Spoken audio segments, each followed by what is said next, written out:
የምስራች ለነጋዴዎች በሙሉ በመሃል መርካቶ እንዲሁም ፒያሳ ግዙፍ የንግድ ማዕከላትን በ45% ታላቅ ቅናሽ ለሽያጭ አውጥተናል።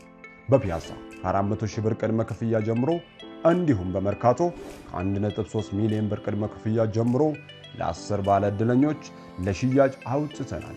ያሉን ሱቆች ውስን በመሆናቸው በ0995 13 70 22 ላይ ይደውሉ።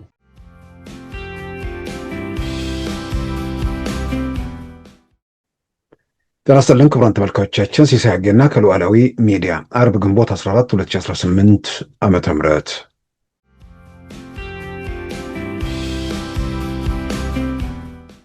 ስፒድ ሾውን በዛ መድረክ መምጣቱ ብዙ ነገሮችን ለመለወጥ ማስተካከል ትልቅ እገዛ አድርጓል። አሁንም ሌላም ፔጅ በተመሳሳይ በጣም ተጽዕኖ ፈጣሪ ነው። እሱ ለምን መጣ፣ እሱን ለምን አስመጡ በሚል ድምጻቸውን የሚያሰሙ ወገኖች አሉ።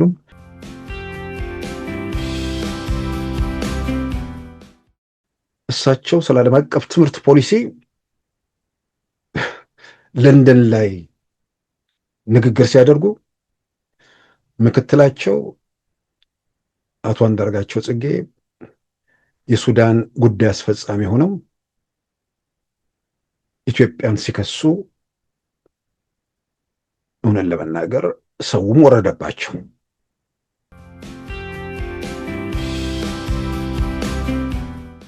የሚያጨበጭበውም እኮ ቁጥሩ እየቀነሰ መጣ። ስለዚህ የሆነ ቦታ ላይ ብቻችሁን ኦና ቤት ማውራት ከመጀመራችሁ በፊት እናንተም እነሱም ቆም ብላችሁ ነገሮችን ብታዩት መረምሮ ትጠቀማላችሁ የሚል እምነት አለኝ።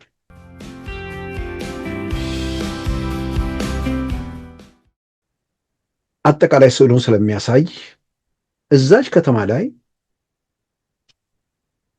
ወጣቶቹን እያፈሱ ያሉት ታዳጊዎቹን እያፈሱ ያሉት ባለስልጣናት 8ቱ ልጆቻቸውን አዲስ አበባ ልከዋል ነው።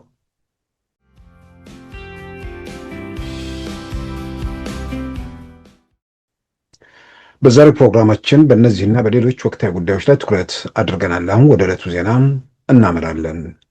የኢትዮጵያ የቀይ ባህር ምኞት እንዲሳካ ግብፅና ህዳሴ ግድብን ጭምር መሰረት ያደረገ መፍትሄ እንደሚያስፈልግ ተገለጸ። ኢትዮጵያ ጨዋማውን ቀይ ባህርንም ሆነ ንጹህ የመጠጥ ውሃ የሆነውን አባይን ሳትነጣጥል መፍትሄ እንድትፈልግ አሜሪካዊው የፖለቲካ ተንታኝ አስገንዝበዋል። የቀድሞ የአሜሪካ የስለላ ድርጅት ሲአይኤ ባልደረባና በተለያዩ የጥናት ተቋም ተመራማሪ በመሆን የሚያገለግሉት ካሜሩን ሃድሰን ከግሎባል ፓወር ሽፍት ሚዲያ ጋር ባደረጉት ቃለ ምልልስ የኢትዮጵያ የቀይ ባህር ፍላጎት እንዲሳካ በህዳሴው ግድብ ላይ ግብፅን የሚያረካ ድርድር እንደሚያስፈልግ አመልክተዋል። ሁለቱ ሀገራት ተፎካካሪ የሆነ ፍላጎታቸውን በዲፕሎማሲያዊ መንገድ በመፍታት የሌሎችን ጣልቃ ገብነት መከላከል እንደሚገባቸው ያስገነዘቡት የፖለቲካ ተንታኙ ካሜሩን ሃድሰን ኤርትራንም ጨምረው ሶስቱ ሀገራት ተወያይቶ መፍትሄ እንዲፈልጉለት መክረዋል። Ethiopia's ambitions as both, as I said, freshwater and saltwater.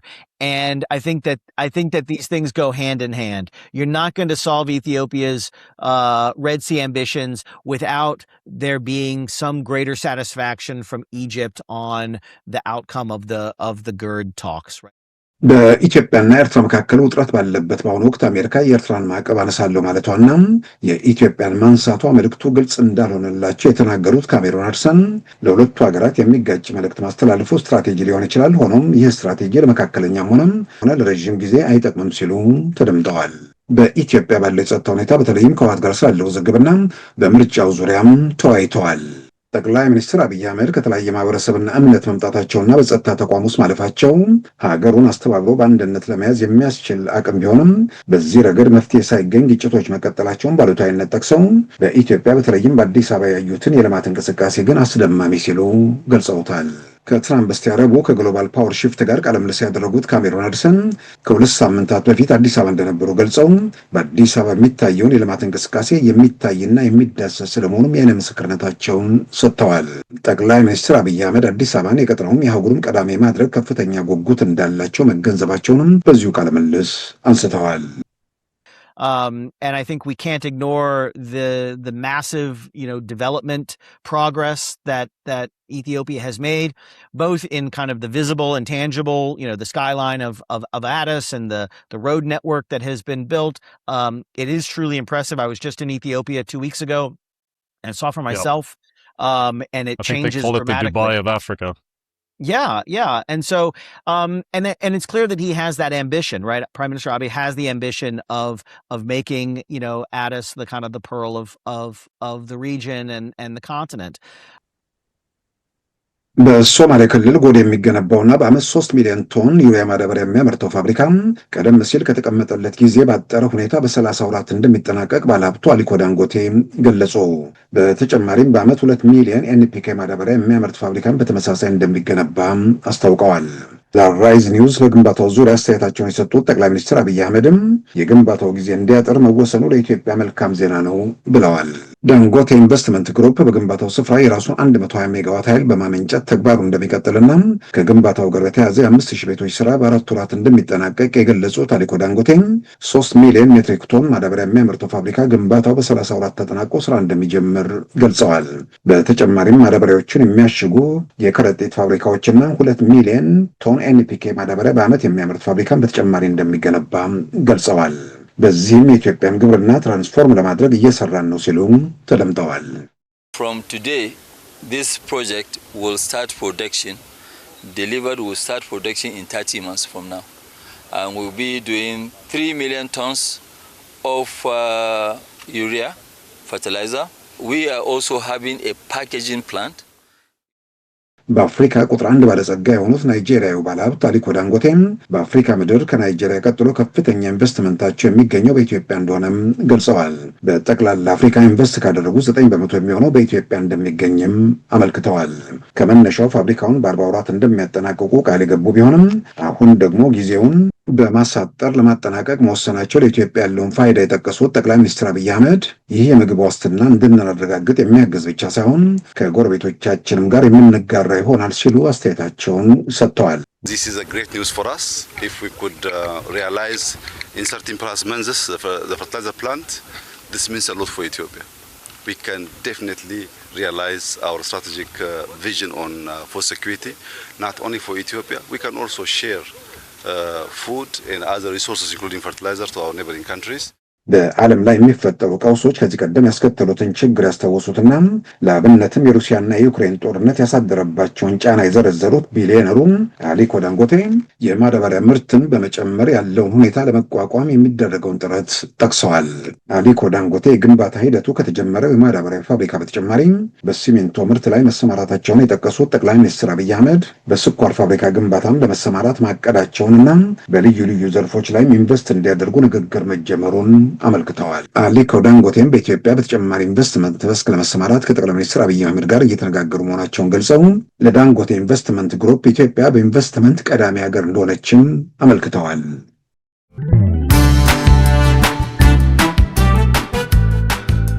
ሉዓላዊ ሚዲያን ይደግፉ። ስራዎቻችንን ለብዙ እንድናደርስ ሰብስክራይብ፣ ሼር፣ ላይክ በማድረግ ሉዓላዊ ሚዲያን ያጠናክሩ። እውነትን እንዘግባለን፣ ኢትዮጵያዊነትን እናቀነቅናለን። መድረኩ ግን ለሁሉም አመለካከት ክፍት መሆኑን እናረጋግጣለን። ሉዓላዊ ሚዲያ።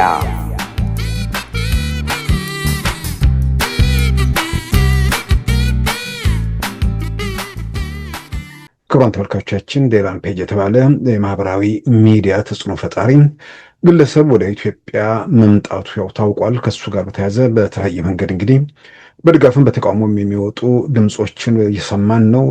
እርግጥ ነው የመጣውን ተጽዕኖ ፈጣሪውን የቲክቶከር ወይ ደግሞ ዩቲዩበርም ነው፣ በሁለቱ ነው የሚሰራው። እሱም በተመለከተ እሱ ላይ የሚሰማ ተቃውሞ ሳይሆን እሱ ለምን መጣ፣ እሱን ለምን አስመጡ በሚል ድምጻቸውን የሚያሰሙ ወገኖች አሉ። ለተቃውሟቸው በቂ መነሻ ቢኖር ጥሩ ነበር። የሚያቀርቧቸው መከራከሪያዎች ሁሌም ስለሚያነሱት ሁልጊዜም ያንን መሰረት አድርጎ ደግሞ ጉዳዩ ላይ መዋየቱን በተወሰነ ደረጃ ይጠቅማል ብዬ አምናለሁ። ከዚህ ቀደም ስፒድ ሾው የተባለ ወጣት ልጅ ወደ ኢትዮጵያ መጣ። በሚሊዮኖች በአንድ ቀን ወደ 10 ሚሊዮን ምናምን ተመልካች የታየበት ማለት ነው። አዲስ አበባ ከተማን በተለያየ አቅጣጫ ተንቀሳቅሶ ያቀረበው ፕሮግራም ማለት ነው። አፍሪካን ጎብኝቷል። በዛን ወቅት ከተጎበኙ ቦታዎች ምናልባት ካልተሳሳትኩ አልጄሪያ ላይ ብቻ ከፍተኛ ቁጥር አለ ከኢትዮጵያ የሚበልጠው። የአልጄሪያው ደግሞ የዛን ጊዜ አፍሪካ ዋንጫ ጨዋታ ስለነበር እሱንም ላይቭ ያስተላልፍ ስለነበር ያ የፈጠረው ተጽዕኖ። ከዛ ውጭ ግን የኢትዮጵያ በጣም ከፍተኛ እንደሆነ በግልጽ ገጹ ላይ ገብቶ ማየት የሚቻልበት ሁኔታ አለ። በኢትዮጵያ ቆይታው ብዙ ነገሮችን ለመለወጥ ችሏል። ልጁ ወጣት ነው፣ 20 ዓመቱ ነው። እሱ ትርፍ ነገር ነው። ዘመኑ ደግሞ የነሱ ነው። ያንን ደግሞ መቀበል ነው። እሱ ስለመጣ የ20 ዓመት ልጅ ስለመጣ ኢትዮጵያ ምን ትጠቀማለች የሚል መከራከሪያ መጀመሪያ ላይ ለማቅረብ የሞከሩ ሁሉ ነበሩ። ትርጉም ባለው ሁኔታ ወደ ገንዘብ ተመንዝሯል ብዬ 100% አምናለሁ። በአንድ ጊዜ በርካታ የአፍሪካ ሀገራት ላይ ምን ያህል ስሜት እንደፈጠረ የጎበኛቸው ቦታዎች ላይ በዛ በአጭር ሰዓት ውስጥ ኢትዮጵያን በተመለከተ የገለጸበትና ያስተዋወቀበት ያን ደግሞ ፕሮግራም የመሩ ሰዎች በዛ ረገድ ያደረጉት ነገር ብዙ ነገሮችን ለመለወጥ አስተዋጽኦ አድርጓል። ከተማዋን ሰዎች አይተዋታል። ለመጎብኘት ያለውን እድል አስፍቷል። ብዙ ማስታወቂያ ከፍሎ ምናልባት በትልልቅ መገናኛ ብዙሃን ላይ ማለት ትልልቅ ከነሱ በላይ የሚታያል ብዬ አላምንም። ግን ስም ያላቸው ሚኒስትሪም የሚባሉት በእነሱ ላይ በዛ ደረጃ ማስታወቂያ ቢሄድ እንኳን ይሄን ያህል ውጤት ያመጣል ብዬ አላምንም። እዛ ላይ ውጤት ማምጣት ብቻ ሳይሆን በውጭ ሀገር የሚኖሩ ኢትዮጵያን ልጆችን ማለት ነው፣ ትውልደ ኢትዮጵያንን በውጭ ዓለም የተወለዱ ወይ ደግሞ ትንሽ ሆነው ወደ ውጭ ሀገር የሄዱ ልጆች ሁሉ ስለ ኢትዮጵያ በተለያየ መንገድ እንትን ላይኖራቸው ይችላል። ግን ያን ልጅ በጣም ተጽዕኖ ፈጣሪ ስለሆነ ብዙዎች ስለሚመለከቱ በሱ የተነሳ ራሱ ኢትዮጵያዊ የሆኑ ትውልደ ኢትዮጵያን ልጆችን ከሀገራቸው ጋር ለማስተሳሰርም ትልቅ አስተዋጽኦ አድርጓልና ስፒድ ሾውን በዛ መድረክ መምጣቱ ብዙ ነገሮችን ለመለወጥ ለማስተካከል ትልቅ እገዛ አድርጓል። አሁንም ሌላም ፔጅ በተመሳሳይ በጣም ተጽዕኖ ፈጣሪ ነው። የቲክቶክ ገጹ ላይ ከ19 ሚሊዮን ሲባል ነበር። አሁን በአጋጣሚ ገብቼ ሳይ ከዚህ ቀደም ሆነ ለመናገር አላውቀውም። ያው በእነሱ በሚሄዱበት ሁኔታ ነው የሚሄዱት። 19.4 ሚሊዮን የቲክቶክ ተከታይ ያለው 1.7 ቢሊዮን ላይክ አለው። ወደ ዩቲዩብ ሲኬድ ከ1.1 ሚሊዮን ዩቲዩብ ተከታዮችም አሉት። በዚህ ደረጃ ያለ በዚህ ደረጃ ተጽዕኖ ፈጣሪ የሆነን ሰው ኢትዮጵያ ውስጥ አስመጥቶ ኢትዮጵያን ማስተዋወቅ፣ እንዲህ አይነት ሰዎች ስለ ኢትዮጵያ የተወሰነ ደቂቃ ቢናገሩ ራሱ ትልቅ ማስታወቂያ ነው። ኢትዮጵያ መጥተው ደግሞ ብዙ ነገር ሲሰሩ በየቦታው እየተጓዙ የኢትዮጵያን ባህል የኢትዮጵያ ሌላው ቀርቶ ሳይንስ ሙዚየም ምናምን በሌላውም ዓለም አለ። ግን በሌላው ዓለም አለ አይደለም፣ አፍሪካ ውስጥ በተለይም ደግሞ እንደ ኢትዮጵያ ባለ ሀገር ብዙ ነገር ሲባል የኖረባት ሀገር ስለሆነ አፍሪካ ውስጥ መጥተው እንደ ሳይንስ ሙዚየም ያለ ነገር ሲያዩ መገረማቸው አዲስ አይደለም የሚሆንባቸው። እንደ ኢትዮጵያ ባለ ሀገር ውስጥ መኖሩ ያስገርማቸዋል፣ ይደንቃቸዋል። ከዚህ ቀደም አንስቼዋለሁ። ዋሽንግተን ዲሲ ኤር ኤንድ ስፔስ ሙዚየም የሚባል አለ። ልጆች ምናምን ሄደው እዛ ያሉ፣ ግን በሲሙሌተር የሚበራ አውሮፕላን የለም። በሲሙሌተር የሚበራ አውሮፕላን ሌላ አሜሪካ ቦታዎች ደግሞ አሉ አውቃለሁ። ግን ምን ያህል እንደሆነ ሲሙሌተሮች ያሉበት ልጆች እዛ ገብተው አውሮፕላን ሲያበሩ ማየት የሚችሉበት ሁኔታ ነው። በአንድ ጊዜ ብዙ ነገሮችን ለመለወጥ ኢትዮጵያ ውስጥ መኖሩ፣ ኢትዮጵያን ልጆች ደግሞ እዛ ሲሄዱ እንዲህ አይነት ነገር ሲያዩ ከሀገራቸው ጋር ያላቸውንም ትስስር ለማጥበቅ ያለው እድል ሰፊ ነው። ልጆቹ እንዲያዩ ግን ቤተሰብ መውሰድ ብቻ ሳይሆን እንዲህ አይነት መድረኮች ሲኖሩ ልጆቹ የማየት እድላቸው ሰፊ ነው። የኢትዮጵያ መገናኛ ብዙሃን የማየት እድላቸው በጣም በጣም በጣም ጠባብ ነው። ሊያዩ የሚችሉበት ሁኔታ የለም። ደግሞ ልጆች ደግሞ ሲሆነ በለጠ አያዩም። 100% እርግጠኛ መሆን ይቻላል። ምናልባት አንዳንድ እየደነዘዘ ይህን ብሶት ምናምን ቁጭ ብሎ ልጁ እንዲያ ሊያደርግ ይችላል። እንዲህ አይነት በሽተኛ ሰዎች የሉም እያልኩ አይደለም። 99% ልጆቻቸው ከእንደዚህ አይነት ከቆሻሻ ነገር ርቀው በሆነ መንገድ ደግሞ ከኢትዮጵያዊ ማንነታቸው ጋር ደግሞ እንዳይለያዩ በተለይ በማህበራዊ በምንድን ነው ሶሻል ምናምን በሆኑ ነገሮች ላይ ሊያስተሳስሯቸው ይችላሉ። ግን ሀገር ውስጥ ያለውን ነገር በተሟላ መንገድ ደግሞ ለመረዳት ለማወቅ እንደ ስፒድ ሾው እንደ ዴላም ፔጅ ያሉት ደግሞ በጣም በጣም ትልቅ አስተዋጽኦ ያሉት። ስለዚህ ይሄ ዴላም ፔጅ ወደ ኢትዮጵያ ከመምጣቱ ጋር ተያይዞ ነገራችን ላይ በእነዚህ ሂደቶች ሁሉ ኢትዮጵያ ውስጥ ያሉት ቲክቶከሮች በጣም በጣም ትልቅ ስራ እየሰሩ ነው። በተለይ አዶናይ በሆነ ወቅት ላይ የሆነ ነገር አደረገ ምናምን ከእድሜም ከልምድም ከምንም የሚፈጠሩ ክፍተቶች ይኖራሉ። እንዲህ አይነት ተጽዕኖ ፈጣሪ የሆኑ ሰዎችን አቅማቸውን መጠቀም ነው። አቅማቸውን ወደ ፖለቲካ እንዳይሄድ አቅማቸው ወደ መንግስትም ወደ ምንም ነው ፖለቲካ እንዳይሄድ ስል በፍጹም እንዲህ አይነት ወጣቶችን ለሀገር ልማት ለሀገር አስተዋጽኦ ማድረግ በሚችሉበት ጉልበታቸውን አቅማቸውን በዛ ደረጃ ላይ እንዲጠቀሙ ማድረግ ወደዚህም ወደዚያም እንዳይጎተቱ ሁሉም ወገን ኃላፊነት አለበት። ይህን አቅማቸውን የሀገር በማስተዋወቅና ሀገር ላይ ትርጉም ያለው ስራ እንዲሰሩ በማድረግ ረገድ ያንን እንዲወጡ ማድረግ። ስለዚህ እነዚህ የማህበራዊ ሚዲያ ተጽዕኖ ፈጣሪዎቹ ወደ ኢትዮጵያ በመምጣታቸው ለምን ታጀቡ? ለምን አቀባበል ተደረገላቸው? ለምን ጥበቃ ተደረገላቸው? የሚል በአንድ በኩል የሚነሳ ነገር ያለው ስራ እየሰራሁ ነው፣ የሚታይ ነገር አለኝ። የሚታየውን ነገር ለማየት ቱሪስቶች ኢትዮጵያ እንዲመጡ ያስፈልጋል። ቱሪስቶቹ ሲመጡ ደግሞ ገንዘብ ይዘው ነው የሚመጡት። ያን ገንዘባቸውን ደግሞ በውጭ ምንዛሪ ሲመጡ ከፍተኛ ሀብት ለኢትዮጵያ ያስገኛል። ያ ገንዘብ ደግሞ የስራ ዕድል መፍጠር የሚችልበት ዕድል ሰፊ ነው። ይሄ ባለበት ሁኔታ ውስጥ ቱሪስት ሊስብ የሚችል ተጽዕኖ ፈጣሪ የሆኑ አየሩን የሞሉ ሰዎች ወደ ኢትዮጵያ ሲመጡ የቪአይፒ ጥበቃ ማድረግ፣ በቪአይፒ ሳሎን እንዲያልፉ ማድረግ ምናምን የሚገባ ነገር ነው። ለኢትዮጵያ ተጨማሪ የሚያስገኙት ነገር ስላለ ማለት ነው። እድሜው ምናምን የሚባል ነገር እሱ ትርፍ ነው። የሚሰራው ስራ የሚሰራው ስራ ሰዎች ጋር መድረስ የሚችል ነው። ነውር አይደለም። ያዝናናል ምናምን፣ ዜና ያቀርባል ምናምን፣ በቃ አከተመ እና ጥበቃም እንክብካቤም ሌላውም የሚደረገው ነገር ተገቢ ነው። በዚህ ላይ ጥያቄ ማንሳት የሚቻልበት ምንም ነገር የለም። በምላሹ ኢትዮጵያ ታተርፍበታለች። ልጆቹ መጥተው ያንን ነገር በማድረጋቸው ትርፍ አለው። ሌላው የሚነሳው የኢትዮጵያ መንግስት ማህበራዊ ሚዲያ አንቂዎችን እየፈለገ እያመጣ ኢትዮጵያ ውስጥ ያለውን ነገር ለመሸፈን ይሞክራል። ኢትዮጵያ ውስጥ ያለው ምንድን ነው የሚሸፈነው? ኢትዮጵያ ውስጥ ግጭቶች አሉ። ዓለም አቀፍ መገናኛ ብዙሃን ወይ ደግሞ ምናምን ላይ የሚታወቅ ነገር ነው። ኢትዮጵያ ውስጥ ነዳጅ ተወዷል እንዲባል መወደዱ ነው ወይስ የኑሮ ውድነት የሚባለው ነገር ነው? ይሄ አንዳንዴ ኢትዮጵያ ውስጥ የኑሮ ውድነት አለ፣ ጥያቄ ውስጥ የሚገባ ነገር አይደለም።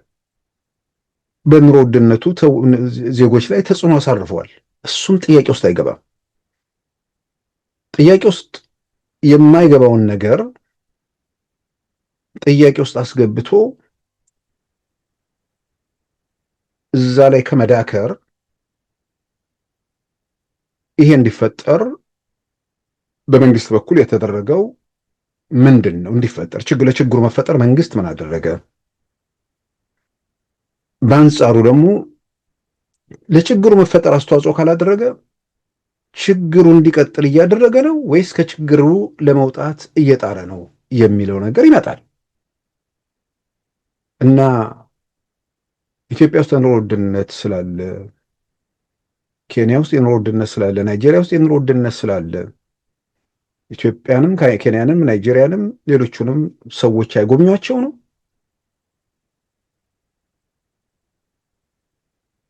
ወይንስ ምን እንዲደረግ ነው የሚፈልጉ? አንዳንዴ የማይገባኝ ነገር ነው። የኑሮ ውድነት የለም ብሎ የሚናገር ሰው አለ። የሴንትራል ስታቲስቲክስ መረጃ እኮ ግሽበትን እኮ ያሳየናል እኮ። ግሽበት ማለት አሁን በተወሰነ ደረጃ ለመቆጣጠር እየተሞከረ ነው። በዚህ በሆርሙዝ ሰርጥ መዘጋት ደግሞ እንደገና ለማንሰራራት ምልክት አሳይቷል። ይሄ ዳታዎቹ አሉ። ግን አሁን ባለው ራሱ ወደ 11.6 አካባቢ ግሽበት አለ። አምና በ100 ብር የሚገዛው ዕቃ አሁን 116 ብር ምናምን አካባቢ ገባ ማለት ነው። ድምሩን ነው የሚወስዱት። በየዘርፉ ደግሞ ሲመጣ አንዳንዱ 15 ምናምን ሊሄድ ይችላል። አንዳንዱ ደግሞ ወደ ታች 8 ምናምን ሊወርድ ይችላል። እና ከግሽበቱ ጋር ተያይዞ እዛ ሁኔታ ላይ የለም የሚል ክርክር ሊቀርብ አይችልም፣ ያለ ነገር ስለሆነ። ግሽበት ዓለም አቀፍ ክስተት ነው። ግሽበት ግን ደግሞ ዓለም አቀፍ ክስተት ቢሆንም ኢኮኖሚካሊ ደከም ያሉ እንደኛ ያሉ ሀገራትን ደግሞ በተለይም ደግሞ ዝቅተኛውን የህብረተሰብ ክፍል ደግሞ የበለጠ የመጉዳት የማድቀቅ አቅም አለው። ይሄ ሁኔታ ባለበት እንዴት ከዚህ ሁኔታ ውስጥ እንውጣ? ይሄ እንዲመጣ መንግስት ምን አደረገ? ወይ ደግሞ በዚህ በኩል አስተዋጽኦ አድርጓል የሚል መከራከሪያ ነው መቅረብ ያለበት። ልክ አንዳንዴ ኑሮ ውድነት ካልነበረባት ማር ከሚዘንብባት ወተት ከሚታፈስባት ምናምን መተን ልክ ድንገት ሰማይ ተደፋብንና ኑሮ የተወደደብን ማስመሰል ደግሞ ግን ነገር ይታያል። በየትኛውም ዘመንና አጋጣሚ ኑሮ ውድነቱ በኢትዮጵያ ውስጥ ነበረ። ኢኮኖሚ ያለቀቃቸው ሰዎች ነበሩ። የህዝብ ቁጥር እየጨመረ ነው። ምን እያለን የመጣው እንትን የሚባሉት ያለው ሀብት በተወሰነ ደረጃ ውስን መሆን ወይ ደግሞ ያለውን ለማስፋፋትና ለመስራት የሚቻሉ ነገሮች ባይኖሩ ደግሞ የበለጠ አደጋው ደግሞ የከፋ እንደሚሆን ጥያቄ ውስጥ የሚገባ አይደለም። ቁጥር ባለሙያዎቹ እንደሚሉት ቁጥሩ እየጨመረ መሄድ እጅግና እግር ያለው ሰው ስለሆነ ዕዳ ሳይሆን ሀብት እንደሚሆን ሲገለጽ ነበር። አሁን ወደዛ እየሄድን ነው ብዬ አምናለሁ። ኢትዮጵያ ውስጥ የኑሮ ውድነት ነበረ። መከራከሪያው ያኔ ይህን ያህል ብር ይሸጥ የነበረው አሁን በዚህ ደረጃ ገባ የሚል ነው። ያኔ 200-300 ብር ደሞዝተኛ ሆነው ደግሞ አሁን ወደ መነሻው 5000 ምናምን አካባቢ ደርሶ 5000 ብር አካባቢ ነው ዝቅተኛው ደሞዝ። ያካክሷል እያልኩ አይደለም፣ ግን በዛ ደረጃ ርቀቱን በተወሰነ ደረጃ ይጠብቀዋል። ዞሮ ዞሮ በኢኮኖሚ የሚጎዱ ሰዎች አሉ። ኢትዮጵያ ውስጥ ልማት አለ፣ እድገት አለ፣ በጎ ነገር አለ ሲባል ችግር የለም ማለት አይደለም፣ ወይ ደግሞ ችግር መርሳት አይደለም፣ ወይ ደግሞ ችግርን መሸፈን አይደለም። ልማት ባይኖር እድገት ባይኖር ኖሮ ተጨማሪ ድሃዎች ይበራከታሉ፣ ተጨማሪ ስራ አጦች ይጨምራሉ። ዛሬ ካለው በላይ ትልቅ ኢኮኖሚ ድቀት ምናልባት በኑሮ በጣም የተጎዱ ሰዎች አሁን ካሉበት በላይ የበለጠ የሚዳከሙበት ሁኔታ ይፈጠር ነበር። መንግስት ብዙ ጊዜ ባለሙያዎች የሚሉት ነገር አለ፣ ኢኮኖሚስቶቹ ግሽበቱ ዝቅተኛውን ገቢ ያለውን ሰው ይጎዳዋል። ለዛ መፍትሄው በአንድ በኩል የሚነሳው መፍትሄ ማለት ነው ተጨማሪ ስራ፣ ተጨማሪ ሀብት ገበያ ላይ ሲገባ ተጨማሪ አፎች ይከፈታሉ ማለት ገንዘብ ያላቸው አፎች፣ እነሱም ያለውን ሸቀጥ በጋራ ማሳደድ ይጀምራሉ። ስለዚህ በዚህም ጊዜ የኑሮ ውድነት ይከሰታል። በዚህም የተነሳም የኢኮኖሚ እድገቱን ገታ ማድረግ በተወሰነ ደረጃ ግሽበቱን ያረጋጋዋል የሚል ባለሙያ ትንተና ሰምተናል። ያ ደግሞ ትክክል ነው፣ ያረጋጋዋል። ለነገር ደግሞ ዕዳ መተው ነው። ዛሬ ሰርተ ተጨማሪ ሰራተኛ የስራ ዕድል ካልፈጠርክ ሸክም እያቆየ ነው የምትሄደው። ስለዚህ እድገቱን እያፋጠንክ የእድገቱ መፋጠን የሚጎዳውን የህብረተሰብ ክፍል ደግሞ በእድገቱ ሳቢያ የሚመጣው ተጽዕኖ እንዳያደቀው ደግሞ እንደ መንግስት ኃላፊነቱን በዛ ነገር መስራት ያለበትን ነገር መስራት አለበት የሚለው እሱ ላይ ማተኮሩ ጠቃሚ ነው። ኢትዮጵያ ውስጥ ደጋግም አሁንም ዝም ብሎ ይሄ የማይጠይቅ በቋሚነት ብሶት ላይ የተቀመጡ ሰዎችን እያሰቡ ጭብጨባ እየፈለጉ የሚጽፉ ሰዎች ማፈር ነው ያለባቸው። ነገ መልሰው ራሳቸው ሲያዩት ይታዘቡታል። ራሳቸው መታዘብ ይጀምራሉ። አሁን እኮ ሰው አይኑን እየገለጠ ነው። ቀላል ተጽዕኖ ፈጣሪ ማለትም በዚህ በረብሻው በቆሻሻው ነገር ውስጥ የነበሩ አይ አሁን በቃ ይህንን እያየን እንዴት እንቃወማለን ማለት ጀምሯል። ይህም ጥሩ ነገር ነው።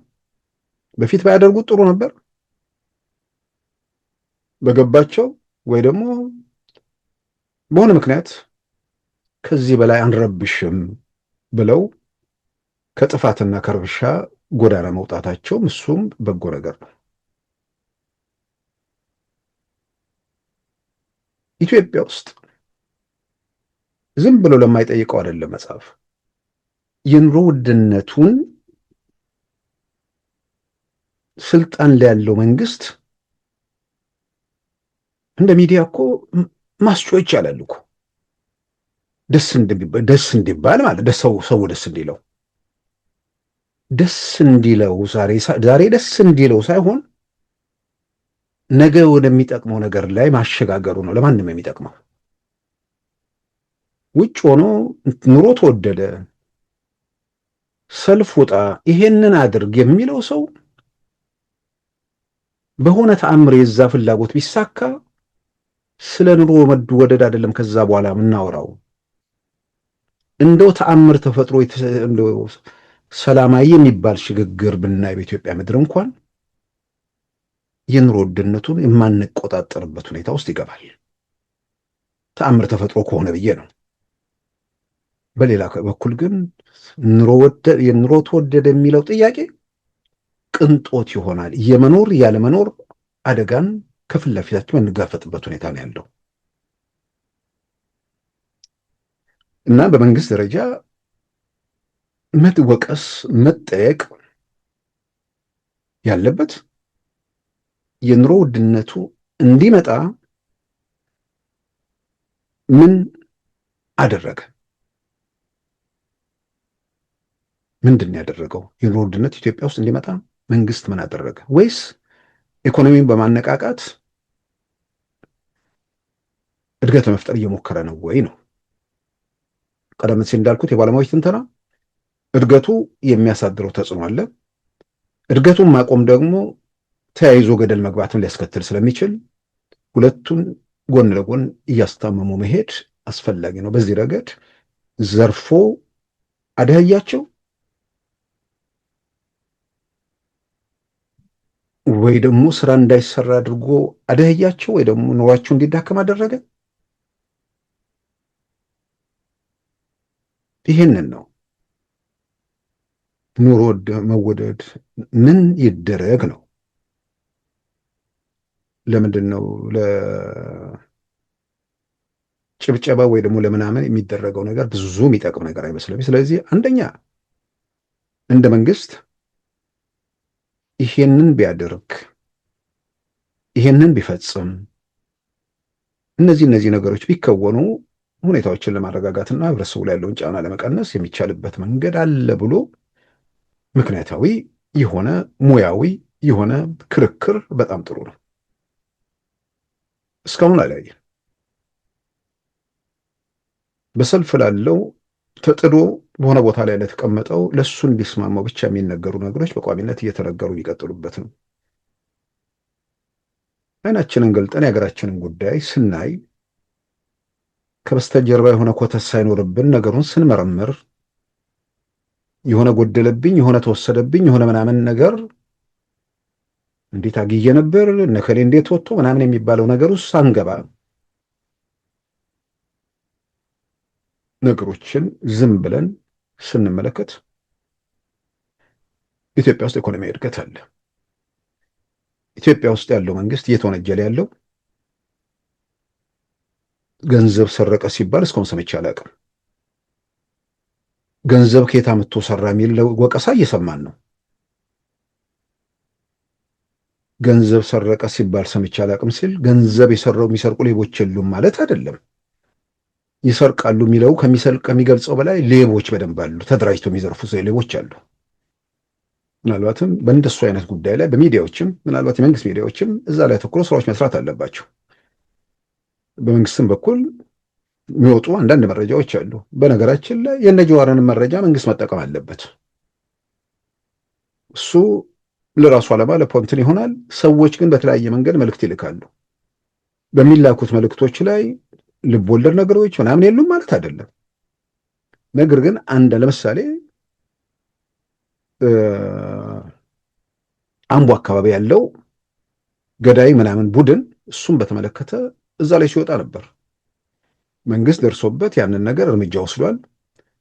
እዚች ላይ ግን ያው የፖለቲካ ቅመም ስላለባት ሆን ብሎ የመንግስት ባለስልጣናት ምናምን ለመክተት ይሞክራሉ። ዋናው እሱ አይደለም። የመረጃ ምንጩን ጫፉን ይዞ መንግስት ከዛ በኋላ ምርመራ ማድረግ። አሁን ከገንዘብ ጋር በተያዘ በሆነ ነገር መንገድ በተወሰነ ደረጃ ራስ የሚሰማውት ነገር ስለሆነ ሰዎችን የባንክ አካውንት ያሳግዳሉ። ከዛ በኋላ የታገደውን አካውንት ለማስለቀቅ ዙሪያ ጥምጥም ይካሄዳል። ከዛ ገንዘቡን ለማስለቀቅ ይሄን ያህል ክፈል የሚባል ነገር አለ የሚል ነገር እየተሰማ ነው። እና አደባባይ ከወጣ እኔ አንዳንዴ ሁሉ የሚገርመኝ ነገር ስላለ ነው። ምናልባት እኮ ይሄንን ነገር የሚመለከቱ የመንግስት አካል እኮ ላይሰማውም ይችላል ብዬ አንዳንዴ ከጥርጣሬ ባሻገር ወደ እርግጠኝነት የሚወስደኝ ብዙ ጊዜ እዚሁ መድረክ ላይ መናገራቸው ሌሎች መድረኮችም ላይ የሚነገሩ ነገሮች በተለይ ደግሞ ሌላ ሙስና ምናምን አይደለም፣ ቀጥታ ከገንዘብ ትራንዛክሽን ጋር በተያያዘ ለባንኮቹ ጥቅም የሚያስገኝ ውጭ ያለው ኢትዮጵያዊ ገንዘብ የሚልክበትን መንገድ በተመለከተ ያዘጋጃችሁት አፕ አይሰራም የሚል ዲያስፖራው ጮሆ የሚያደምጥ የለም። ያንኑ አፕ ግን በቋሚነት ያስተዋውቃሉ ባንኮቹ። የየንትኑ የኮሚኒኬሽን ምናምን ሰዎች የሚባሉ ነገሮችን አበጥረው ምን ብለው ማየት ምንድን ነው የሚጎዳው? በነገራችን ላይ አንዳንድ አይነት ክስ ምንድን ነው ቅሬታ ምናምን ሲቀርብ ማስተካከያዎች እያየን ነው። ለምሳሌ አስቀድሞ ተዘጋጅቶ የሚሆን ምን የኢትዮጵያ ፓርላማ ድረገጽ ሁሌ እንትን ምንድን ነው ዩቲዩብ በጣም ይገርመኝ ነበር። ቀን ይጻፍበታል።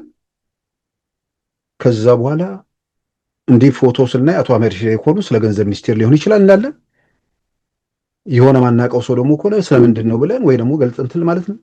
ለሪፈረንስም ለምንም የማይመች ነበር። አሁን በደንብ በዝርዝር በምን ጉዳይ ላይ ውይይት እንዳለ ዩቲዩብ ገጹ ላይ እየተጻፈ እየወጣ ነው። ምናልባት አስቀድሞ በራሳቸው መንገድ የሚሆን በሆነ መንገድ ብቻ ከሰዎች ቅሬታ ሲቀርብ ሰምቶ የሚያስተካክሉ ተቋማት በጣም የሚበረታቱ ናቸው። አሁንም እነ ጀዋር የሚያደርጉት ማንም ያድርገው መረጃ አይናቅም። መረጃዎችን መሰረት አድርጎ በጉዳዩ ላይ ማጣራትና ምርመራ የሚመለከታቸው አካላት ማድረጋቸው በጣም በጣም አስፈላጊ ነው። በሌብነት የለም ስል በመንግስት ደረጃ ከየት አምጥተህ ሰራህ የሚባል እንጂ ዘረፍከን ሲባል ሰምተን አናውቅም። የክፍለ ዘመን የሚመስል ነገር በ8 ዓመት ውስጥ ሲሰራ የሆነ መንግስት ስለሰራ መንግስትን ማወደስ ምናምን እንደ ታቡ ምናምን የሚታይ ይሄ ከሀገር ውስጥ ካለው ሁኔታ ወይ ደግሞ የኢትዮጵያን ሁኔታ የማያሳስበው የራሱ ጉዳይ የሚያስጨንቀው ሰው የሚያደርገው ነገር ነው።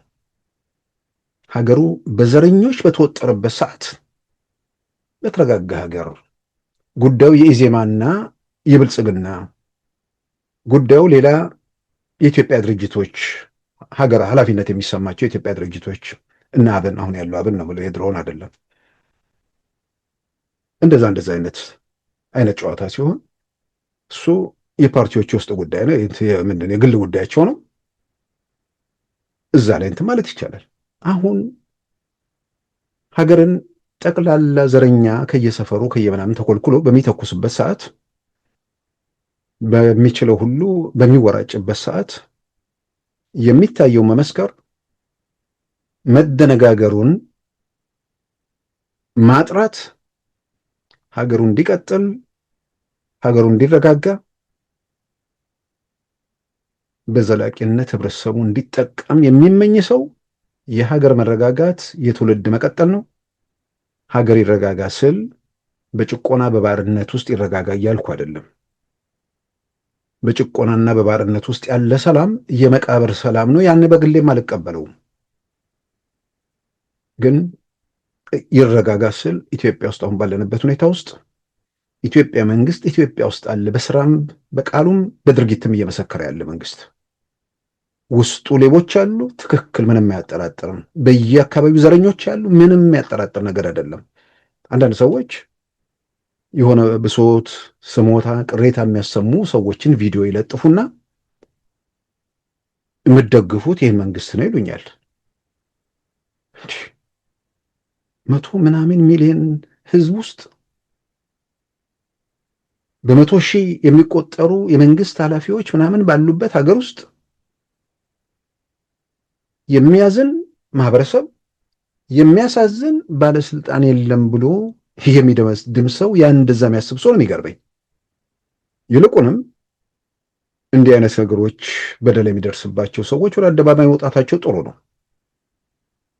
የሚመለከተው የመንግስት አካል ጉዳዩን ለማየት ለመመርመር ያለው እድል ሰፊ ነው። እንደውም ከመደበቅ ወደ አደባባይ መውጣት ጥሩ ነው። ብሶት ይኖራል፣ ዘረኞች ይኖራሉ፣ ሌቦች ይኖራሉ። የተደራጀ ዘራፋ መዋቅርና በዛ መንገድ ያለ ነገር ካለ እሱን በጋራ መታገል፣ ያ የሚደረግ ከሆነ ተያይዘን በአፍጢማችንን ስለምንደፋ ድምፃችንን ማሰማት፣ ተቃውሞ ማቅረብ፣ እንዲስተካከል ግፊት ማድረግ ያስፈልጋል። እየሆነ ያለው ግን አይደለም። ሌቦች አሉ፣ ሰው የሚያማርሩ ሰዎች አሉ። የሚያማርሩት አንደኛ ለሌብነት ነው፣ ሲሰለቸው እንዲከፍላቸው። ሁለተኛ በዘረኝነት ነው። ወይ ስሙ ወይ አክሰንቱ ስለማይስማማው ሊያማረር የሚሞክር ይኖራል። በሶስተኛ ደረጃ ህዝብ እንዲማረርና የእርሱ የሚተኩሱትም ይሁን የሚጮሁት ዘረኞቹ እንዲቀናቸው ህዝብ መማረር ያስፈልጋል ብለው የሚሰሩ ሰዎች ይኖራሉ። እነዚህን መንግስት በራሱ መንገድ፣ በሌላም በኩል ደግሞ ማህበረሰቡ የሚሰጠው ጥቆማ፣ ሚዲያዎችን በዚህ ጉዳይ ላይ በተለይ የተደራጁ ሚዲያዎች ይህን ነገር ለመስራት ያላቸው እድል ሰፊ ነው። በደንብ ከዚህ ቀደም በኢትዮጵያ ቴሌቪዥን አይናችን የሚል ፕሮግራም ነበር። በደንብ የሚሰራ ሆኗል። ለመናገር ያኔ ኢትዮጵያ ቴሌቪዥን ወይዘሮ ሶሎሜ በያዙት ጊዜ በጣም ህይወት ያለው ፕሮግራም ይሰራ ነበርና ሰዎቹን በነፃነት ለቀው በደንብ ያው የፖለቲካ ቆሻሻው እንደተጠበቀ ሆኖ ግን ፕሮግራሞቹ በአንድ ወቅት ህይወት ዘርተው ነበር። ያው እሳቸውን ሲያነሷቸው ደግሞ ተመልሶ እዛው እንዘጭንቦጭ የሆነበት ሁኔታ እንደነበር በግልጽ የሚታወቅ ነውና መንግስት ወደ ነጥቤ ሲመለስ ድህነት ወይ ደግሞ ኑሮ ውድነት እንዲመጣ የኢትዮጵያን አንጡራ ሀብት በብድርም በእርዳታ የሚመጣውን ገንዘብ የሚዘርፍ መንግስት የለም። ይልቁንም ከየት አመጣ የሚል ክስ ነው እየቀረበበት ያለው። ከየት አመጣ እኮ ጥሩ ነው፣ በአዎንታዊ አለ። የሁሉ ሀብት ከየት ነው የሚመጣው? ደግሞ በተወሰነ ደረጃ ስጋትም በዚህ በሚመጣው ነገር ልዋጭ የሚወሰድብን ነገር አለ ወይ ብሎ የሚጠይቅ ካለ ክፋት የለበትም። በዝርዝር ተቀመጠ። በጀት ምንድን ነው? ታክስ በአግባቡ አይሰበሰቡ ነበር። በ6 ዓመት ያልተሰበሰበ በ6 ወር ሰበሰብን። በሌላም በኩል ደግሞ ባለሀብቶቹ ለእነሱም ትልቅ ክብርና ምስጋና መስጠት ያስፈልጋል። በዚህ አሁን በአዲስ አበባ ከተማ ውስጥ ባለው ልማት ላይ ቀላል የማይባል ትልቅ ሚና እየተጫወቱ ያሉት እነሱ መሆናቸውንም አቶ ግርማ ሰይፉ ፋና ቴሌቪዥን ላይ ሲናገሩ ሰምቻለሁ። ስለዚህ ከአዲስ አበባ ምናምን ምንድነው ገንዘቡ ጋር በተያያዘ የገንዘብ ምንጩን በተመለከተ ሲዘረፍ ነበር። ብድርም እርዳታ ሲሸሽ ነበር። አሁን በቁጭት ያለው ሀብት አለቃ ሲል ደግሞ ባለሀብቶችን እያስቸገሩ ያው ደግሞ ባለሀብቶቹ እንደዚህ አይነት ትብብር ሲያደርጉ ደግሞ መንግስትም በተወሰነ ደረጃ ለነሱም ደግሞ ድጋፍ ማድረጉ የሚጠበቅ ነገር ነው። ለሀገር የሆነ ነገር አስተዋጽኦ የሚያደርጉ አካላትን መደገፍ ባለበት ቦታ ደግሞ መደገፍ ግዴታውም ነው። በስራቸው ላይ አስተዋጽኦ እያደረጉ ያሉ። በሌላ በኩል ደግሞ እኔ ነግጄ ባተረፍኩት ራሱ ግብር ስለምንድን ነው ከፍለው ብለው የሚያስብም ሰው አለ። እሱን እግዚአብሔር የማረ ነው። እንደዚህ ማሰብ ራሱ ጤነኝነት ስላልሆነ ማለት ነው። በሌላ በኩል ቀደም ሲል ግብር ምናምን እየደበቁ ምንድን ነው እየተጠቃቀሙ ከባለስልጣናት ከምናምን ጋር በዛ መለክ ማለፍ የሚችሉ ሰዎች ነበሩ። ዛሬም ገቢዎች ምናምን አካባቢ ያንን አይነት ነገር የሚፈጽሙ በተለይ ነጋዴውን የሚያስመርሩ ሰዎች እንዳሉ እንሰማለን። ያኔ በተደራጀ መንገድ ነውና አድርጉት አይነት የተፈቀደ የሚመስል ነገር በዛ መንገድ ገንዘብ አብረውንት ስለሚሉ በልተው ያስበሉ ነበር ይባሉ ነበር። ቲፔልፎቹ በጋራን ዘርፍ ነበር ማለት ነው ባጭሩ። መንግስት ማግኘት የሚገባውን መንግስት የሚያገኘው ህዝብ ማግኘት የህዝብ ሀብት ነው። እሱን ባለስልጣንና ነጋዴው ይከፋፈላሉ። በልተው ያስበሉ ነበር። በልተው በማስበላታቸው በትክክለኛው ቋንቋ በጋራ በመዝረፋችሁ እንዲህ አይነት በ8 ዓመት ውስጥ ተአምር የሚባለውን ነገር በ27 ዓመት ውስጥ ብዙ መራበር ስንችል መዳህ እንኳን እንዳንችል አድርጋችሁ አስቀመጣችሁን እና ከዚህ ከነጋዴው ማህበረሰብ ምናምን ከግብር ከምናምን ጋር በተያዘ ያው ባለሀብቶቹ አስተዋጽኦ የሚያደርጉ ድጋፍ የሚያደርጉ ባለሀብቶች ስማቸውም እየተነሳ ነው አልፎ አልፎ እንደነ ሜድሮክ ምናምን። ያ በጣም በጣም የሚበረታታ ነው። እነሱን ማመስገንና እንትን ማለቱ አስፈላጊ ነው። በሌላ በኩል አሁን ከዚህ ከታክስ ከምናምን ጋር አዳዲስ መመሪያዎች እየወጡ ነው። ነገራችን ላይ በጣም በዛ በኩል ትልቅ ክፍተት የሚታይበት ነገር ነው። የህብረተሰቡ ላይ በተለያየ መንገድ ጫና ከሚደረጉ ነገሮች በየትኛው መንገድ ታክስ ራሱ በአግባቡ ለመሰብሰብ በተወሰነ ደረጃ ህብረተሰቡ ላይ በቀጥታም በተዘዋዋሪም ጫና የማድረጉ ዕድል ሰፊ ነው። ትልልቅ ድርጅቶች ያለ ደረሰኝ እቃ ይሸጣሉ። ምግብ ቤቶች፣ ስጋ ቤቶች ምናምን ያን ያደርጋሉ። እንደውም ወደ ኢትዮጵያ ምናምን የሄዱ አንዳንድ ሰዎች ደረሰኝ ይሰጠን ብለው ስጋ ቤቶች አካባቢ የተከራከሩበትን ከዚህ ቀደም ነግረውኛል። በተወሰነ ደረጃ የተለመደ ይመስል እንደውም የተፈቀደ የሚመስል ነገር አለ። በዛ ደረጃ ሰው እንዴት ይደፍራል? ያውም የማያውቀውን ሰው እንደዛ አድርጎ ያለ ደረሰኝ ወደ መሸጥ ከሄደ በገንዘብ ምንድን ነው በእንትን ይገኛል ሲባል ደግሞ አሁን ዲጂታል ስለሆነ ትራንዛክሽኑ ወደ ድርጅቱ እንትን አካውንት ስለሚገባ በዛ ይገኛል ስለሚባል የምን ቁጥር ይሰጣሉ? የሌላ ሰውን ቁጥር ክፍያ በሌላ ሰው እንትን ይፈጸማል። አሁን ያንን በተመለከተ የወጣው አዲሱ መመሪያ ያለ ደረሰኝ አንድ ግብይት ያለ ደረሰኝ መፈጸም 100 ሺህ ብር ያስቀጣል። ከተወሰነ ጊዜ በኋላ የ7 ዓመት እስራት ካልተሳሳትኩ እንደዛ ነገር ተቀምጧል።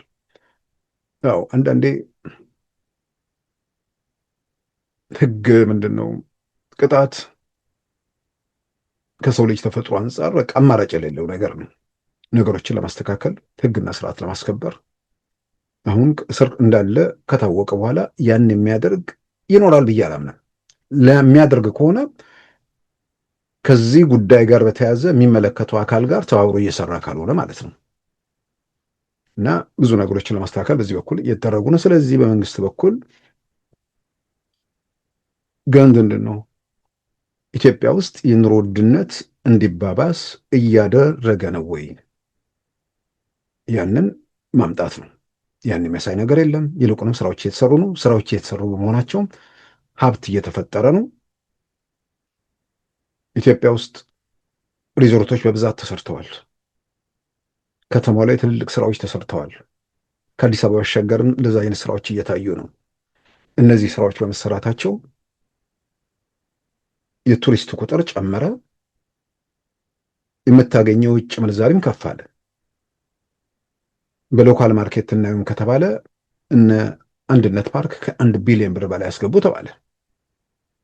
ስለዚህ ፋብሪካ ምናምን እያሉ ሲጮሁ የነበሩ ሰዎች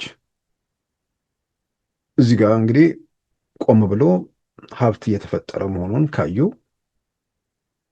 በመንግስት ደረጃ የሚሰሩ ስራዎች የስራ ዕድል ፈጥረዋል፣ ሀብት ፈጥረዋል።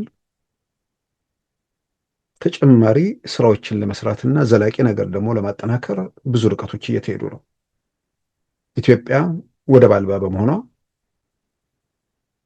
ማዳበሪያ ከውጭ ሀገር አስመጥታ ወደብ ኪራይ ከፍላ አዲስ አበባና ክፍለ ሀገራት እስኪደርስ ድረስ ከውጭም ከምንም አንጻር ያ ሄዶ ገበሬው ላይ የሚያሳድረው ተጽዕኖ ከፍተኛ ነው። ስለዚህ የማዳበሪያ ፋብሪካ በ40 ወራት የሚጠናቀቅ የማዳበሪያ ፋብሪካ ከግዙፉ ዳንጎቴ ኩባንያ ጋር ሶማሌ ክልል እየተገነባ ነው። የስራ ዕድል ያ ይፈጥራል፣ ሀብትም ይፈጥራል። የቆሙ የስኳር ፋብሪካዎች ጣና በለስ በትንሹ 5000 ሰራተኛ እየፈለገ ነው። ይሄ በርካታ ስራ አጥ ባለበት ሀገር ውስጥ ብዙ ነገሮችን ለመለወጥ ያለው ዕድል ሰፊ ነው። ያ ብቻ ሳይሆን ብዙ ነገሮችን አርቀው አሻግሮ ማየት የተቻለበት ሁኔታ መፈጠሩ ኢትዮጵያ የተፈጥሮ ጋዝ ለማምረት እሱንም እንቅስቃሴ ላይ ነች። ኩባንያዎች ገብተዋል ሶማሊያ ክልል። ያ የምታመርተው የተፈጥሮ ጋዝ በአንድ በኩል ኢትዮጵያ ውስጥ ያለውን በትራንስፖርት ዘርፍ ያለውን ከቤንዚንና ከናፍጣ ውጭ በእነዚህ በኤሌክትሪክ መኪናና በተፈጥሮ ጋዝ የሚሰሩ መኪኖችን ለመጠቀም የአይነት እንቅስቃሴ ተጀምሯል። ኤሌክትሪክ ተሽከርካሪ ብሉምበርግ ከ2 ወር ነው ከ3 ወር በፊት የወጣው እንደ ዘገባ አስታውሳለሁ። በሆነ አጋጣሚ አንስቼዋለሁ። በዓለም አቀፍ ደረጃ በመቶኛ ከነዳጅ ተሽከርካሪዎችና በኤሌክትሪክ መኪኖች መካከል ያለው ዓለም አቀፍ አማካዩ 4% እና 96% ነው። የኤሌክትሪክ መኪኖች 4% አካባቢ ናቸው በዓለም አቀፍ ደረጃ በአማካይ ሆነው ያሉት። ምክንያቱም የረጅም ዘመን ስለነበር ማለት ነው። ኢትዮጵያ ጋር ግን ሲመጣ የኤሌክትሪክ መኪኖች 6% ደርሰዋል። 94 ለ6 ማለት ነው። ግን ያው 6% ስንል ኢትዮጵያ ውስጥ መኪና የለም በነገራችን ላይ። ምናልባት አሁን እየገባ ምናምን ነው። ብዙ ጊዜ አንዳንድ ወቅት አስታውሳለሁ አቤት ኢትዮጵያ ውስጥ መኪና እየተበላ ነው ወይ ምናምን ይባል ነበር። ጅቡቲ እየገባ ምናምን እየተባለ ከዛ የኢትዮጵያ ትራንስፖርት ባለስልጣን ይመስለኛል ለመኪኖችን ዳታ የሚመዘግበውና ባጃጁ ምንም ተቆጥሮ አስታውሳለሁ 2006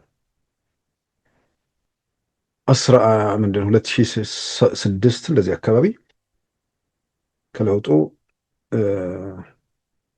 አካባቢ ወጡ ለውጥ ይመጣ አካባቢ ጠቅላላ ባጃጅም ያው እንትን ብቻ ነው ያልተቆጠረው። ሳይክሎች ምናምን 2 እግር እነሱ አልተቆጠሩም። ከዛ ውጭ ግን ተቆጥሮ ጠቅላላ 1.1 ሚሊዮን ነው ምናምን አካባቢ ነው ኢትዮጵያ ውስጥ ያለው መኪና ጠቅላላ። በዛን ወቅት ናይሮቢ ጎዳና ላይ ጠቅላላ ያለው መኪና ከ1 ሚሊዮን በላይ ነበር። አሁን መኪኖች በብዛት እየገቡ እንደሆነ እያየን ነው። ያም ሆኖ ኢትዮጵያ ውስጥ አሁንም መኪና ገና ነው። ስለዚህ 6% ሲባል በሚሊዮኖች ምናምን አይነት ውስጥ 6% አይደለም፣ በጣም ገና ነው። ምናልባት አሁን 2-3 ሚሊዮን ደርሷል፣ አላውቅም፣ እርግጠኛ አይደለሁም። ብዙ ጊዜ ታች ከዓለም ላይ መኪና ከማይናዳባቸው ሀገሮች ተርታ ነበረች ኢትዮጵያ፣ በመቶኛ ሲወሰድ ማለት ነው። እና በዚህ በተፈጥሮ ጋዙን የተነሳ ኢትዮጵያ ውስጥ ነዳጅ ለመኪና ላለማስገባት በተፈጥሮ ጋዝና በኤሌክትሪክ የሚሰሩ መኪኖች በተለይ በኤሌክትሪክ በኩል ኢትዮጵያ ውስጥ አስተማማኝ ነው። ኢትዮጵያ ኤሌክትሪክ አሁን ለሶማሊያም ኤክስፖርት ሊደረግ ነው። አንድ ዶቼ ቬለ ላይ የሚሰራ እንትን ፌስቡክ ላይ ጻፉን አይቼ 60% ኢትዮጵያ አሁንም ምንድን ነው ኤሌክትሪክ ብርሃን የላቸውም፣ ግን ኢትዮጵያ ኤክስፖርት ታደርጋለች ኤሌክትሪክ ይላል። ያው ዝም ብሎ ለማይሰማው ለማይጠይቀው ሰው ለመናገር ነው። ታደርጋለች ብቻ ሳይሆን እኮ የሚመረተው ከበቂ በላይ ስለሆነ እየፈሰሰ ነው እኮ ተብሎ ተነገረን እኮ። እያንዳንዱ ጎጆ ለማድረስ ደግሞ ተጨማሪ መሰረተ ልማት ስለሚያስፈልግ ለሱ የሚሆን ሀብት ገና በዛ ላይ እየሰራን ነው ተባለ። ትርፍ ስላላት እየፈሰሰም ስለሆነ ነው እየሸጠች ያለችው የሚለውን ነገር እኮ ተነገረ። ያ ከተነገረ በኋላ መሰለኝ አዲስ አበባ ላይ እየበራ ሲያድር ሰው አሁን ትንሽ ማለት ይሄ ተቃውሞ የሚያሰማው ዝም ብሏል። ያም ዝም ብሏል ስል ዝም ብሏል፣ ሁሉም ዝም ብሏል አይደለም። ከሆነ ቦታ ላይ የሰማሁት ነው። አብይ ከተማውን እያበራ ያድራል፣ ሂሳቡን በወር ላይ እኛ ጋር ይመጣል ምናምን የሚሉ ሰዎች፣ ያው ይህንን የሰማሁት በጣም ቅን ከሆነ ሰው ነው። ግን የሆነ ሚዲያ ምናምን ስለሚሰሙ ከዛ የወሰዱት ነገር ነው። በኤሌክትሪክ በኩል ኢትዮጵያ ውስጥ ከፍተኛ አሁንም ተጨማሪ ግድቦች ለመገንባት ያው እንቅስቃሴዎች አሉ። ስለዚህ ኢትዮጵያ ውስጥ 100% ኤሌክትሪክ መኪኖች አገር ቤት ቢኖሩ በዛ በኩል በእንትን በኩል ያለውን ነገር ማለትም ነዳጅ የሚወጣውን ነገር ለመቀነስ ያለንም እድል ሰፊ ነው። የተፈጥሮ ጋዙ ደግሞ ያው ተጨማሪ የኢትዮጵያ ሀብት በላቲም ኢትዮጵያ ውስጥ የሚመረት ነገር በመሆኑ የውጭ ምንዛሪ የማይወጣበት በመሆኑ ያ የሚፈጥረው ነገር አለ። ያ ግን ኢትዮጵያ ውስጥ ብቻ የሚቀር ሳይሆን ደግሞ ወደ ውጭ ሀገር እንዲሸጥ አሁን ከኢትዮጵያ ወደ ጅቡቲ ከ110 ኪሎ ሜትር ከ760 ኪሎ ሜትር በላይ ቱቦ ዘርግቶ ጅቡቲ አድርሶ ከዛ በኋላ ለዓለም አቀፍ ገበያ ለማቅረብ የኢትዮጵያ ሆልዲንግስ ኩባንያ ዋና ስራ አስፈጻሚ ዶክተር ብሩክ ከአሜሪካ ከጅቡቲው ፕሬዚዳንት ኢስማኤል ኦማር ጌሌ ጋር ምነው እዛ ሄደው መነጋገራቸው ሰሞኑን የወጡ የጅቡቲ ጋዜጦች ላይ ሁሉ በጣም ዘገባ ነው። ብቻም አይደለም ኢትዮጵያ ጅቡቲ ድረስ ወደብ የሚደርሰው ነዳጇን ወደ ኢትዮጵያ ደወሌ ድረስ ወደ 110 ምናምን ኪሎ ሜትር በቱቦ ሄዶ እዛም እንትን ማለት የሚችልበት የሚከማችበትን በተመለከተም ሁለቱንም በተመለከተ ወደ ጅቡቲ 760 ኪሎ ሜትር ወደ ኢትዮጵያ ወደ 111 ኪሎ ሜትር የተፈጥሮ ጋዝና ነዳጁ የሚተላለፉበትን ቱቦዎች ለመስራት ወደ 10 ቢሊዮን ብር ማለት ቢሊዮን ዶላር የሚፈጅ 10 ቢሊዮን ዶላር የሚፈጅ ፕሮጀክት እንግዲህ ዶክተር ብሩክ እሱን ይዘው ወደ የጅቡቲ ፕሬዚዳንት ኦማር ጌሌ ጋር መሄዳቸውና በጉዳዩ ላይ ስምምነት እንግዲህ ያስቀድሞ ስላሰርቶ ስምምነት መፈጸሙ እንግዲህ ተገልጿል። ትልልቅ ግዙፍ ስራዎች በሀገሪቱ ውስጥ እየተሰሩ ነው ማለት ነው። ግዙፉ የዓለም አቀፍ ዜና አርዕስት የሆነው በቢሾፍቱ የሚሰራው 130 ሚሊዮን መንገደኞችን በዓመት የሚያስተናግደው የኢትዮጵያ አየር መንገድ የሚያሰራው አውሮፕላን ማረፊያ አሁን የኳታር ኩባንያም በዚህ ሳምንት ውስጥ ጨረታ ውስጥ ለመግባት ፍላጎት ማሳየቱን የኳታሩ ኩባንያ ደግሞ የዓለም ዋንጫ ኳታር ውስጥ ሲካሄድ እነዛን በአጭር ጊዜ ውስጥ የሰራ የቤተሰብ ኩባንያ የሆኑ ቢሊዮነሮች ያሉበት ነው። ስለዚህ በጣም ትኩረት ስቦ ብዙ ነገሮች እየሄዱ ነው። የኢትዮጵያ አየር መንገድም እየሰፋ ነው፣ ተጽዕኖ እየጨመረ ነው። ወደ 170 ምናምን አውሮፕላኖች ያሉት አየር መንገድ ነው። እስከ 2032 በርካታ አውሮፕላኖችን አዟል። እስከዛ ተጨማሪ ከ100 በላይ አውሮፕላኖች ይመጣሉ ነው የተባለው። 2032 ማለት የዛሬ 6 ዓመት ማለት ነው። በረጅም ጊዜ ርቀት ውስጥ እንግዲህ አየር መንገድ አጠቃላይ ሀገሩ እየተነሳ ነው። መነሳት አቅቷቸው የሚፏቀቁ ሰዎች የሉም ማለት አይደለም። ለኑሮ ውድነቱ ሌላው ችግር የሚፈጥረው ነገር ሀገር ውስጥ ሰላም አለመኖሩ፣ ግጭቶች መኖራቸው ነው። የሸቀጦች እንቅስቃሴ ላይ ተጽዕኖ ያደርጋል። ሰው ተረጋግቶ እንዳያርስ ያደርገዋል። የሀገር ሀብት ይነስም ይብዛ በተወሰነ ደረጃ ለዚሁ ለጦርነት ተግባር ስለሚውል እሱም በሀገር እንቅንትን ላይ ልማት ላይ በኢኮኖሚ እድገት ላይ ተጽዕኖ አለው። እዚህ ላይ መንግስት ሰላም ቢያረጋግጥልን፣ ሰዎች በነፃነት መንቀሳቀስ የሚችሉበት እድል ቢፈጠር፣ እርሻውን በአግባቡ ማረስ የሚችልበት፣ ሰው ገበያ እንደ ልብ ወጥቶ የሚገበያይበት፣ ከአንዱ ጫፍ ወደ ሌላ ጫፍ በሰላም የሚሄድበት ሁኔታ እንዲፈጠር መንግስት ኃላፊነት አለበት። ጥያቄ ውስጥ የሚገባ ነገር አይደለም። ግን ይህን ጥያቄ የሚያቀርቡት ሰዎች ቅን የሆነው ሰላሙን አብዝቶ የሚወደው የሀገሩን መረጋጋት የሚሻው የትውልድን ቀጣይነት የሚመኘው ያን ሲያነሳ ተገቢ ጥያቄ ነው። እንደ መንግስት ምላሽ መስጠት አለበት። ሁላችንም እንጠይቃለን። ስንጠይቅ ደግሞ ነገሮችን እንመዝናለን። የት ነበርን? ዛሬ በምን ሁኔታ ላይ ነው ያለነው? እየተሻሻለ ነው? እየባሰ ነው? ለእነዚህ ሁኔታዎች መፈጠር ምን አይነት ሁኔታዎች ደግሞ ተጨማሪ እገዛ አድርገዋል? መሳሪያ ይዘው የሚተኩሱ አካላት ስርዓት አልበኝነት እንዲነግስ፣ ሽፍትነት እንዲበራከት አስተዋጽኦ አድርገዋል። ስለዚህ መንግስት የህብረተሰቡን ሰላም ለማረጋገጥ በዚህም በዚያም ብሎ እነዚህ ኃይሎች ማስታገስ አለበት።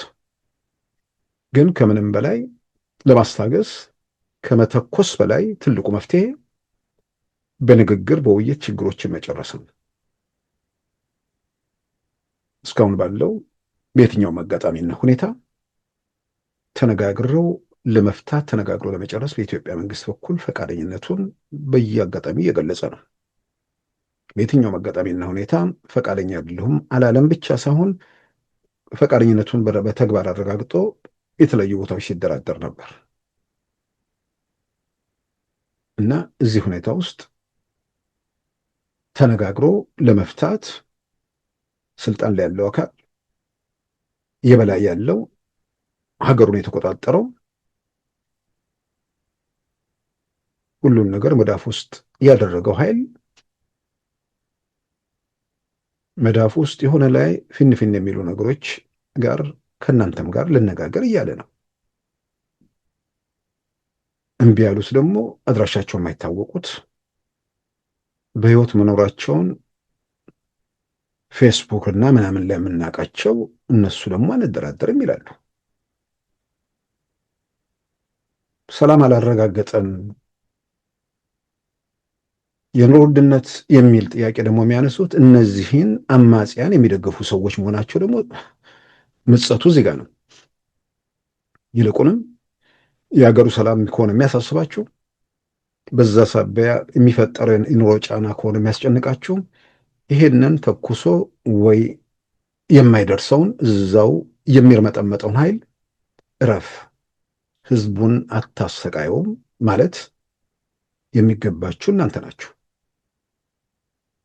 ህዝቡን ያሰቃያል እንጂ በርቀት ያለውን 4 ኪሎ ያለውን ኃይል ምንም ማድረግ እንደማይችል ዛሬ ላይ ቆሞ የሚጠራጠር ሰው አለ ብዬ አላምንም። ማለት ያው ፋኖ ሸኔ ምናምን ብለው ሲያጨበጭቡ የነበሩትንም ነው ምለው ዛሬ እርማቸውን አወጥተዋል። 4 ኪሎ ወይ መንግስትነት የተዘጋ ፋይል መሆኑን አውቀው እርማቸውን አወጥተው አሁን እንደምንሰማው እርስ በርሳቸው እየተታኮሱ ነው። ለምን እንደሚታኮሱ አላውቅም። ከዚህ በኋላ የጉዳዩ የዘረፋ የቅሚያ ምናምን ነው እና ሰላምንም ለማረጋገጥ ኢኮኖሚ እድገት በጣም ወሳኝ ነው። ኢኮኖሚ እድገቱንም እንትን ለማረጋጋት መንግስት የሰላሙን መንገድ ማድረግ እስከሚችለው ድረስ እየለመነ እየተማጸነ ነው። አሁን መጠየቅ ያለብን አሻፈረኝ ካሉ ደግሞ ህግ ማስከበር አለብን፣ ሰላምን ማረጋገጥ አለብን። ስለዚህ ይሄንን አድርግ፣ በየቦታ ያለውን እገታ አስቁምልን፣ መንግስት ነህና የሆነ ቦታ ላይ የሚደጋገም ከሆነ አሁን ሰሜን ሸዋ አካባቢ ያለውን ነገር ያን ነገር ለመከላከል የሚያስችለው ነገር ምንድን ነው? በሆነ ወቅት በእጀባታ ሄደ። ከዛ በኋላ ያን ነገር ማድረግ አልተቻለም። ምናልባት ኦሮሚያ አካባቢ አንድ ቦታ ላይ ከዚህ ቀደም የሰማሁት ነገር አለ። ምናልባት ከዛ ላይ ቦታ ላይ ተደግሞ መደረጉን እጠራጠራለሁ። አገኘኋቸው፣ እዛው እርምጃ ወሰዱባቸው። ከዛ በኋላ እዛው አካባቢ ለሽፍትነት ብዙ የሚወጣ ሰው እንዳልኖረ እንደሌለ ነው የሰማነው። እነዚህም እዛም አካባቢ ላይ መቼም አሁን አሊዴሮ ብላ የሚባለው አካባቢ ላይ የሚዘርፉት ሰዎች ጃልመሮ ቤተ መንግስት ይገባል ብለው አይደለም። እሱ የቆመ የሞተ አጀንዳ ነው። አሁን ቅሚያ ውስጥ ነው ያሉት። ንግድ ላይ ያሉ ሰዎች እንዳሉ አውቃለሁ። ግን ንግዱ በህብረተሰቡ ኪሳራ፣ ህብረተሰቡን በማጎሳቆል ከዚህ በላይ መቀጠል እንዳይኖርበት እነዚህ ስለ ኑሮ ውድነትም ስለ ሰላም የሚያወሩ ሰዎች እነዚህን ሰዎች እረፉ በሏቸው፣ እነሱ ላይ ተነጋገሩና ችግሩን ፍቱ ብለዋቸው እነሱ ላይ ግፊት ማድረጉ በብዙ መልኩ ይጠቅማል። ከዚህ ውጭ ያለ ነገር ተመሳሳይ ነገር ላይ መዳከሩ የሚጠቅም ነገር አይመስለኝም። የሚያጨበጭበውም እኮ ቁጥሩ እየቀነሰ መጣ። ስለዚህ የሆነ ቦታ ላይ ብቻችሁን ኦና ቤት ማውራት ከመጀመራችሁ በፊት እናንተም እነሱም ቆም ብላችሁ ነገሮችን ብታዩት መረምሮ ትጠቀማላችሁ የሚል እምነት አለኝ። በነገራችን አንድ ነገር ለማንሳት ሞክሬ ግንቦት ሰባት ፕሮፌሰር ብርሃኑ የሚመሩት አቶ አንዳርጋቸው ምክትል ሊቀመንበር የሆኑበት ማለት ነው። አሁን ፕሮፌሰር ብርሃኑ የሆነ ነገር ሳይ ትዝ ብሎኝ ነው አሁን እዚህ ጋር ላስገባ የሞከርኩት። ፕሮፌሰር ብርሃኑ አሁን የኢትዮጵያ ትምህርት ሚኒስትር ናቸው። ከ4 ዓመታት ላይ አሁን 5 ዓመት ሞላቸው። እሳቸው ስለ ዓለም አቀፍ ትምህርት ፖሊሲ ለንደን ላይ ንግግር ሲያደርጉ ምክትላቸው አቶ አንዳርጋቸው ጽጌ የሱዳን ጉዳይ አስፈጻሚ ሆነው ኢትዮጵያን ሲከሱ እውነት ለመናገር ሰውም ወረደባቸው። አንዳንዱ ደግሞ አዘነላቸው። እውነት ለመናገር ሰው በዚህ ደረጃ ዝቅ ብሎ ራሱን ያስገምታሉ የሚል ነገር ውስጥ ገባ። ያጨበጨቡ የሉም ብዬ ማለት አይደለም። የግድማ ማጨብጨብ አለባቸው። ያለዛም ሁሉም ምናምን የሆነ እኮ ከጨዋታው እየወጣ ነው። እና ሰዎች ራሳቸውን ሲያስከብሩ ከቆሙበት ዓላማ ጋር ስታገል የነበረው ኢትዮጵያዊነት ነው። ኢትዮጵያ አጀንዳ ያለ መንግስት አለ። ኢትዮጵያን ወደፊት ለማስቀጠል ደግሞ በሙያዬ በአቅሜ አስተዋጽኦ አድርጋለሁ ብለው የሚሰሩት ፕሮፌሰር ብርሃኑ ነጋ ያው ከፍ እያሉ በዓለም አቀፉ መድረክ ስለ ትምህርት ፖሊሲ እየተናገሩ ወጣቶችም እያደመጧቸው ሚሊዮኖች እያዩቸው መሆኑን እንግዲህ አንዳንዴ በስህተት በልህ በንዴት በሆነ ምናምን ነገር ውስጥ ያሉ ሰዎች ለሌላው ነው ከዚህ በኋላ ሌሎቹ ይማራሉ ብዬ የረፈደ ነገር ነው። ሌላው ግን እንዲህ ያንን ነገር መማር ይጠቅማል ብዬ በማነጻጸሪያነት ለማንሳት ነው። በመጨረሻ ሁሌም አጀንዳችን የሆነው ቲፒኤልኤፍ የሆነ ነገር መረጃ አይቼ ያው የትግራይ ሰላም ኃይሎችም የትግራይ የለውጥና የሰላም ንቅናቄም የትግራይ ህዝብ በዚህ አይነት ሁኔታ ውስጥ እንዲቀጥል የሚፈቅዱ አይመስለኝም። የኢትዮጵያ ፌዴራል መንግስትም በዚህ ሁኔታ እንዲቀጥል የሚፈቅድ አይመስለኝም። ብዙ ርቀት ሁኔታዎች በዚህ እንደማይሄዱ ተስፋ እናደርጋለን። የበጀትም ጉዳይ አለ፣ ምናምንም ጉዳዮችም አሉ። ቲፒኤልኤፍም ደግሞ ስንት ዘመን ሲሞክር ቆይቶ አሁን አፈሳ ላይ ነው። ሰዎች እያፈሱ ነው። ከታፈሰበት መኪና ላይ ያመለጠ ሰው አጀንዳ ሆኖ ሰዎች መንገድ ላይ እንትን ብለውት ከበውት ሲያነጋግሩት የሚያሳይ ቪዲዮ ወደ ሻምበል ላይ ተከታትዬ ነበር። ሌላ በጣም የገረመኝ ነገር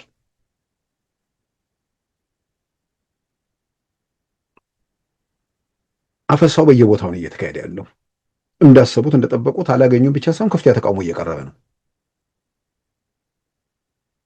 የገረመኝ ፍሬወይኒ የምትባል ከተማ ላይ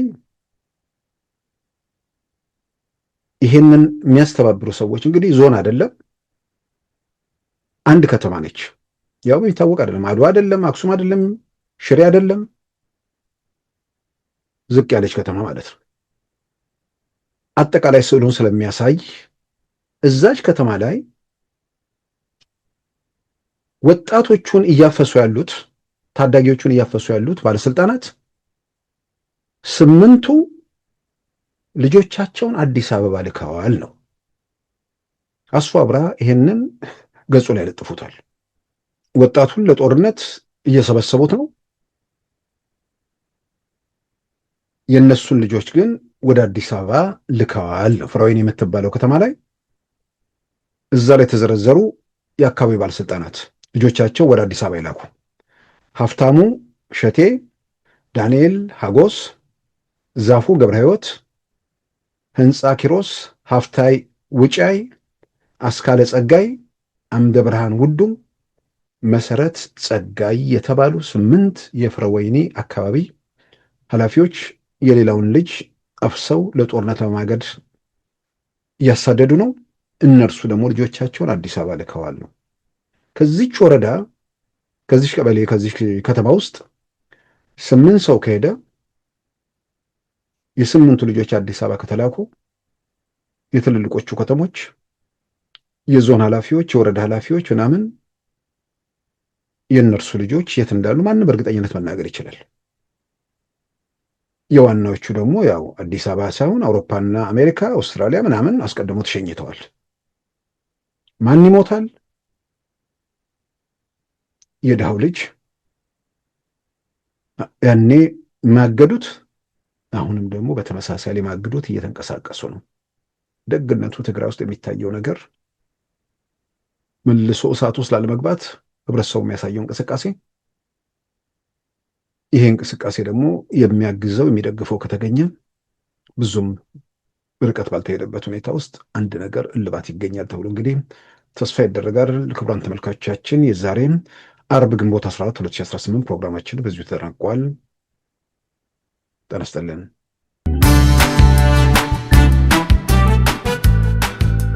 ሉዓላዊ ሚዲያን ይደግፉ። ስራዎቻችንን ለብዙ እንድናደርስ ሰብስክራይብ፣ ሼር፣ ላይክ በማድረግ ሉዓላዊ ሚዲያን ያጠናክሩ። እውነትን እንዘግባለን፣ ኢትዮጵያዊነትን እናቀነቅናለን። መድረኩ ግን ለሁሉም አመለካከት ክፍት መሆኑን እናረጋግጣለን። ሉዓላዊ ሚዲያ